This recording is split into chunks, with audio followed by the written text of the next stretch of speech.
Bonjour mes délicieux co-créateurs, c'est Lilou, je suis au Salon Zen de Paris en compagnie de Frédéric Lenoir. Bonjour Frédéric. Bonjour Lilou. C'est un plaisir de te revoir. La dernière fois c'était au Monde des Religions, enfin au bâtiment Le Monde à Paris. Je me souviens très bien, on était dans un grand hall. Mais il y avait un peu moins de passages qu'ici. Oui. On était plus tranquille. Hein. Là, ça passe pas mal. Ouais, mais il faut dire que beaucoup de personnes sont venues au Salon Zen de Paris pour te voir, pour t'écouter en conférence. Là, tu en sors tout juste, donc j'apprécie que tu prennes ce moment. Je vois que tu es une star. Les gens te prennent en photo, c'est bien. On s'amuse. Il y a plein de délicieux co-créateurs dans le monde entier. C'est vrai que grâce à des conversations comme là, on va avoir d'ailleurs des conversations qui sont vraies, qui sont authentiques, qui viennent du cœur, qui apportent vraiment des éléments, ça touche, ça change des vies et forcément qu'il y a ce lien. Donc, tu sais, moi quand je fais une conférence, c'est comme une conversation. Je pense que si les gens aiment m'écouter en conférence, en tout cas, c'est un plaisir partagé parce que je m'adresse à chaque personne individuellement. Je ne suis pas là en me disant, tiens, il y a un tel public. Je regarde des personnes et mon regard, chaque fois que je parle, est sur une personne. Ce qui fait qu'effectivement, c'est un échange et je parle avec mon cœur, avec ma sensibilité, autant qu'avec mon intelligence et ma raison. Et c'est un petit peu ce que j'aime faire depuis longtemps, c'est-à-dire être vraiment moi-même et puis partager ce qui m'a moi-même touché. Comment s'est passée cette évolution? Parce que je sais que tu es directeur du Monde des Religions, que tu as une émission radio, que tu as écrit de nombreux livres sur ces sujets. Est-ce qu'il y a eu une évolution entre... On avait discuté la dernière fois de la religion versus de la spiritualité. C'est une très belle vidéo d'ailleurs à regarder. Là, tu as fait une conférence sur le bonheur. Comment tout ça a évolué au fur et à mesure de ces années? Tu sais, moi, je me suis beaucoup intéressé à la fois à la philosophie, la spiritualité, la religion et la psychologie dès l'adolescence. Donc ça a été une passion. Entre 14 et 18 ans, j'ai fait le tour de tout ce que je pouvais. Je lisais énormément, à la fois Jung, à la fois les grands maîtres spirituels, à la fois les philosophes, notamment les Grecs. Et j'ai fait après des études de philosophie, de sociologie. Et au fond, c'est une passion qui m'a toujours habité. Mais plus j'avance, je dirais que les sujets se décantent un peu et que j'ai beaucoup parlé des religions au cours de ces 10 dernières années parce qu'il y avait un débat social. C'est-à-dire que d'un coup, on pensait que les religions allaient disparaître. Et on s'aperçoit qu'elles sont ultra présentes dans le monde. Donc j'ai expliqué ça. J'ai écrit pas mal de livres autour de l'histoire des religions. Pourquoi est-ce que le phénomène religieux reste quelque chose d'important? Mais à titre personnel, c'est pas ce qui m'intéresse le plus. Au fond, ce qui m'intéresse le plus, c'est plutôt la dimension spirituelle, c'est-à-dire la sagesse, c'est-à-dire la quête de soi, et la dimension philosophique, c'est-à-dire la réflexion sur la vie. Et je dirais que là, j'ai un peu envie de moins m'occuper des religions, donc je vais démissionner du monde des religions, là d'ailleurs je l'ai fait, mais à la fin de l'année, je quitte le monde des religions.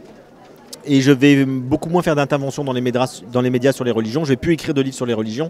Je vais plus me concentrer sur des romans initiatiques, sur des livres de philo, comme celui Le Bonheur, là, que je sors le 30 octobre, qui s'appelle Du Bonheur, un voyage philosophique, où j'ai plus envie de partir sur ce regard sur la vie, au-delà de toutes les grandes traditions religieuses, de la foi, de Dieu. Je suis plutôt dans cette évolution-là. Mais il semble que c'est une évolution qui se passe, moi qui voyage dans le monde entier pour interviewer des personnes comme toi, c'est quelque chose de planétaire, hein. On a envie de revenir à l'essentiel? Je pense que oui, la conscience, tu sais très bien que on est tous, il y a une évolution collective de la conscience. Et je crois qu'effectivement, il y a une urgence d'aller à l'essentiel. Et je pense que les religions véhiculent à la fois de l'essentiel et du superflu, voire du toxique. Lorsqu'elles véhiculent du communautarisme, lorsqu'elles véhiculent du rigorisme, des dogmes pesants. Et les gens aujourd'hui se rendent compte que la religion peut apporter des repères, mais peut aussi enfermer et créer de la violence. Ce qui fait que si on va à l'essentiel, le meilleur de la religion, c'est la spiritualité. C'est-à-dire c'est la dimension de l'esprit, c'est le message fondamental qu'on peut retrouver un peu partout, mais qui doit se vivre. C'est-à-dire ce qui compte, c'est de vivre, c'est la vie. C'est pas de répéter des croyances, c'est pas de suivre une loi sans qu'on comprenne pourquoi. C'est vraiment d'apprendre à vivre en fait. On a tous besoin d'apprendre à vivre, de nourrir notre vie intérieure, de réfléchir à ce qui est essentiel et de ce qui l'est pas. Et je crois qu'il y a cette urgence-là dans le monde actuel, au niveau individuel et collectif. D'où effectivement... sans doute mon évolution qui suit celle du monde. Mon dernier livre, c'était La guérison du monde, qui était un livre sur les grands enjeux planétaires de notre époque, que que faire face à cette crise globale, systémique, à la fois écologique, économique, de la santé, des valeurs écologiques. Quelles sont, et l'idée maîtresse que je disais, c'est qu'au fond, il faut sortir de la logique de la quantité dans laquelle on est pour aller vers une logique de la qualité. Qualité d'être, qualité de vie, qualité de relation avec les autres, qualité de relation avec la planète. Et là, je poursuis cette réflexion sur le bonheur individuel. Comment bien vivre chacun tout en étant relié aux autres, bien sûr. Oui, c'est ça, relié aux autres, parce que vraiment, et c'est là où on vit des moments de bonheur intense quand on réalise, moi j'appelle ça la co-création, de co-créer avec l'univers, avec les autres. Donc ça fait partie intégrante du bonheur. En fait, on ne peut pas être heureux sans avoir cette connexion-là aux autres et peut-être même à notre planète. Bien sûr, j'aime beaucoup ton expression de co-création, je ne le savais pas, tu vois, et je crois effectivement que ce qui nous rend le plus heureux, c'est d'être créateur. Et d'être créateur, comme tu le dis, avec les autres, avec Dieu, avec l'univers, de jouer notre petit rôle dans l'orchestre de la vie, finalement. Et on a tous à jouer un petit air de flûte, un petit morceau de la partition. Il faut découvrir à l'intérieur de nous qu'est-ce qui nous met dans la joie, qu'est-ce qui nous met dans l'enthousiasme, qu'est-ce qui est notre nature profonde et ce sur quoi on peut s'appuyer pour être créateur de quelque chose. Et ça se fait évidemment en lien avec les autres. Est-ce qu'il y a une façon d'être au quotidien ou des pratiques, je sais que tu médites, mais est-ce qu'il y a des choses juste au quotidien, pas à pas, quand on est dans notre job ou dans la vie ou face à une situation difficile, d'être une façon d'aborder pour que la vie, on soit en communication avec cette vie, avec Dieu, enfin, qu'on se sente un peu porté aussi, parce qu'on le sent dans des lieux comme ça, hein, comme au Salon Zen ou des fois dans conférences ou quand on retrouve d'autres magnifiques personnes comme ici, mais des fois dans un autre contexte, c'est pas si évident. Alors je dirais deux choses. Moi ce que j'ai appris progressivement, c'est d'une part l'attention, c'est-à-dire toute la journée il nous est proposé des expériences riches, des rencontres intéressantes, quoi qu'on fasse, d'ailleurs on peut faire la cuisine, on se promène, etc. Si on est attentif à ce qu'on fait, ça nous nourrit. Et beaucoup de gens malheureusement passent trop vite sur les expériences parce qu'on est dans la tête, qu'on est en train de gamberger, on pense à ce qu'on va faire après, et on n'est pas présent, on n'est pas attentif. Et ce qui nous rend heureux, ce qui nous fait grandir, ce qui nous rend créateurs, c'est d'être attentif. C'est-à-dire finalement de se nourrir de ce que la vie nous donne à l'instant présent. Donc là, je me nourris de cet échange avec toi.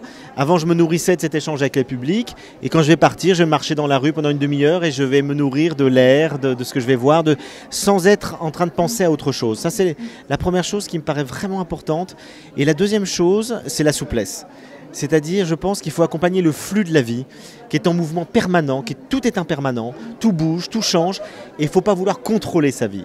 Et ça, c'est une clé, quand je l'ai comprise, là, il y a quelqu'un qui a un rire absolument formidable et communicatif, quand j'ai compris qu'on était tellement plus heureux quand on ne cherche plus à contrôler sa vie, et qu'on accompagne le mouvement des rencontres, des hasards, entre guillemets, et puis il y a un obstacle, il y a une difficulté, on l'accueille avec le sourire, l'humour, le rire nous aide à dépasser tellement de situations difficiles. Et du coup, voilà, je me situe un peu dans la lignée des maîtres taoïstes, de Chuang Tzu, Lao Tzu, qui nous disent qu'il faut regarder le foisonnement de la vie et s'y couler comme un nageur dans une rivière. Il faut avoir un but, il faut savoir où on veut aller, mais il faut se fondre dans le courant. Il ne faut pas vouloir aller tout droit et se confronter à la vie. Il faut l'accueillir et suivre le mouvement de la vie. Des fois, on s'y perd, d'ailleurs. Des fois, on s'égare. C'est pour ça que je dis qu'il faut aussi avoir une direction. C'est-à-dire qu'il faut à la fois être souple, mais il faut avoir un axe, il faut avoir une certaine verticalité, un certain ancrage. Donc ça, tout le travail qu'on a chacun à faire, c'est de retrouver un ancrage dans la vie, en soi déjà, dans son corps, et puis dans ses idées, d'avoir des idées claires. C'est pour ça que la philosophie, pour moi, est essentielle, parce que c'est ce qui m'a donné un jugement, un discernement. Et je crois qu'on peut tous philosopher, parce qu'on est tous appelés à réfléchir et à essayer d'avoir des lignes directrices. Et donc, dans la conférence que je faisais sur le bonheur, j'expliquais qu'il y a deux choses fondamentales dans le bonheur, qui sont aussi importantes l'une que l'autre. Il y a d'une part le plaisir, il n'y a pas de bonheur sans plaisir. Et d'autre part, il y a le sens. Il n'y a pas de bonheur sans sens. Et le sens, c'est ce qui hiérarchise les plaisirs. C'est-à-dire, puisqu'on se donne du sens, on choisit voilà ce qui est important pour moi, voilà ce qui compte le plus, comment je hiérarchise ma vie, et du coup il y a des plaisirs auxquels on va renoncer à cause du sens qu'on a donné à sa vie. Le sens nous engage et le plaisir nous permet de jouir. Et on a besoin à la fois de jouissance et d'engagement. On a besoin d'avoir ce plaisir qui nous dilate, qui nous fait du bien, mais on va sélectionner les plaisirs ou les modérer en fonction du sens qu'on a donné à notre existence et des valeurs qui évidemment ont ordonné nos choix. Donc on va va dire non par moment, forcément. Exactement. Donc, à partir du moment où on donne du sens à sa vie, qu'on fait des choix, on renonce à certains plaisirs. Il y a des plaisirs qui vont briser l'harmonie de notre vie. Donc c'est aussi important de savoir dire oui à la vie que de savoir dire non à certaines expériences, à certaines sollicitations qui peuvent être très très séduisantes, attirantes, mais qui ne rentrent pas dans l'harmonie profonde de notre vie qu'on a orientée de telle ou telle manière. Et donc les choix, on les fait. Est-ce que tu parles aussi d'intuition, de ressenti? Comment on sait qu'on est vraiment sur le bon chemin et qu'on fait des bons choix parce qu'il y a tellement de choses à dire oui ou non? Alors effectivement, je crois qu'il faut deux choses. Là aussi, c'est une question d'équilibre. Je crois qu'il faut à la fois suivre sa raison et son intuition. La raison parce que c'est important de réfléchir, d'avoir un esprit critique. Moi, je ne suis pas un illuminé qui suit tout le temps l'intuition. Je réfléchis aussi, je pèse le pour, le contre, j'observe, je critique. Et en même temps, tu as raison, la raison ne suffit pas parce que des fois, on n'a pas les éléments de discernement, on n'a pas les informations qui nous permettent... Ou trop, bravo. Et donc, on ne sait plus, on est perdu dans tout ça. Et là, il faut écouter son cœur, il faut écouter ce que nous dit notre désir profond, ce qu'on appelle l'intuition. Et on a certainement tous, si on sait l'écouter, une voix intérieure qui peut nous guider. Mais l'un n'empêche pas l'autre. Des fois, je m'appuie, voilà, je trouve qu'il faut équilibrer les deux. La prière, par exemple, dans la religion est très importante et il y a des textes qu'on suit et on se rend compte petit à petit où beaucoup d'entre nous ont envie d'être au quotidien dans la vie et que la vie devient une prière, en fait, qu'on reconnaisse en chacun d'entre nous aussi qu'il y a cette beauté, qu'il y a ce divin, qu'il y a cette vie qui traverse. Hein. Ça rend heureux quand même. Comment transformer cette prière qui était assez mécanique et de textes anciens dans lesquels peut-être on ne se reconnaît même pas, vers une prière plus spontanée? Mais c'est bien que tu dises ça, parce que j'aime bien que tu dises que la prière, c'est ça, c'est vraiment cette gratitude envers la vie. C'est pas prier, se couper de la vie pour prier, c'est vivre pleinement la prière. C'est être pleinement dans la relation, c'est être pleinement dans l'accueil de la vie, c'est être pleinement dans l'accueil de la sensation. Et pour moi, jouir de la vie, c'est prier. Si on jouit de manière juste, tu vois.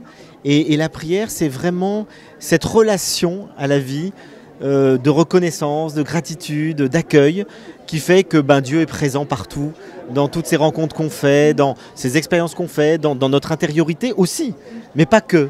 Il est aussi présent dans toute cette extériorité avec laquelle on rentre en relation. Donc moi, je fais les deux.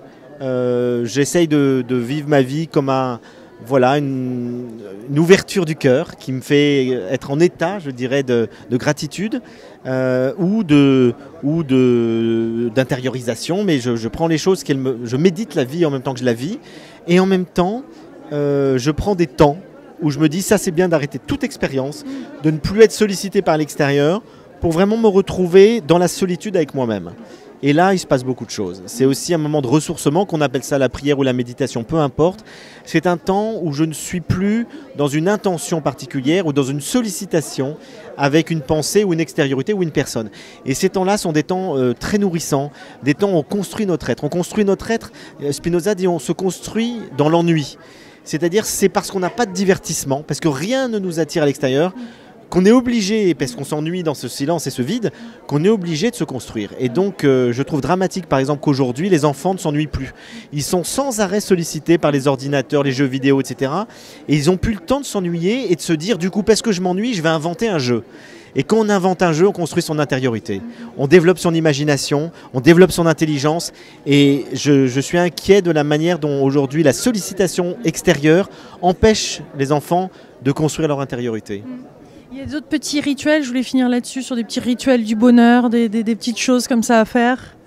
Non, j'ai aucun rituel, moi. C'est-à-dire que je suis plutôt dans le mouvement, dans l'improvisation. J'ai pas vraiment de rituel, si ce n'est que j'essaye tous les jours de prendre des temps un peu de silence, mais je suis pas très ritualiste. Je pense que tu trouveras d'autres gens qui répondront mieux à cette question. Et pour moi, le bonheur, c'est, encore une fois, c'est pas magique. Donc il n'y a pas de rituel. Je dirais que le bonheur, c'est une attitude du cœur, c'est aimer la vie. Voilà. C'est aimer la vie et l'accueillir comme elle est. Et donc, comme tu dis, dans cette flexibilité et cette danse avec la vie. Il faut accompagner le mouvement, c'est bien cette expression. Tu rentres dans le rythme de la vie tel qu'il se propose à toi. Et des fois, le rythme est endiablé et follement joyeux. Des fois, il est beaucoup plus lourd et triste, il y a des épreuves. Mais quel que soit le rythme, tu t'accordes au rythme de la vie. Un dernier petit message par rapport à ce que tu fais, là où tu en es dans le quotidien, ou les émissions radio, ou quel va être ton futur, sachant que le monde des religions, c'est un petit peu la fin d'un chapitre là. Pour moi, oui, mais d'un tome ou d'un livre. Oui, donc le monde des religions continue sans moi. Et là, j'ai toujours mes émissions sur France Culture, Les Racines du Ciel, qui sont maintenant à 9h10 du matin, le dimanche, donc tous les dimanches à 9h10. Avant, c'était 7h. Mais les gens, il y a ceux qui se lèvent tôt, puis il y a ceux pour qui c'est difficile. Donc, on est passé à une heure un peu plus facile, à 9h10. Et puis sinon, j'ai plusieurs projets. Là, je sors mon livre sur le bonheur. Après, j'écris un roman. Et je suis en train de développer un film de cinéma. Donc ça va être Marie de Magdala qui raconte Jésus. Voilà. Waouh. Beau projet pour 2014. Très prometteur. Merci beaucoup Frédéric. Merci Lilou, c'est toujours un plaisir de te rencontrer. De même, et à tous les délicieux co-créateurs, si vous avez aimé cette vidéo, s'il vous plaît, partagez. On vous embrasse très fort du Salon Z de Paris. Gros bisous.